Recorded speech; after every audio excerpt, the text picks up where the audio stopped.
రేపు మన 19 అసెంబ్లీకి రాబోతున్నారు అందరూ కలిసి. సో మన ఈ విజయాన్ని ఇలానే మనం సెలబ్రేట్ చేసుకుంటూ ఇంకా ముందుకు వెళ్తూ మనం ఎటువంటి గొడవ లేకుండా అందరూ కలిసి మనం ముందుకెళ్ళాలి. అలాగే మన పిఠాపురం నుంచి పవన్ కళ్యాణ్ కూడా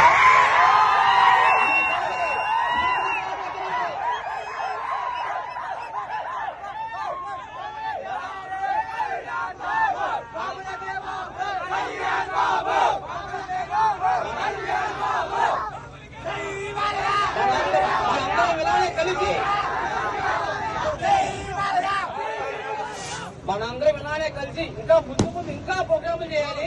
నేను ముందుగా రామకృష్ణ కానీ, అంజిక్ కానీ, డ్యూటీ కానీ, ఇదిని కానీ థ్యాంక్స్ చెప్తున్నాను. చాలా బాగా చేశాడు. ఈ రోజు భారీ ర్యాలీ, భారీ విజయంగా మనం ఇక్కడ వరకు వచ్చాము.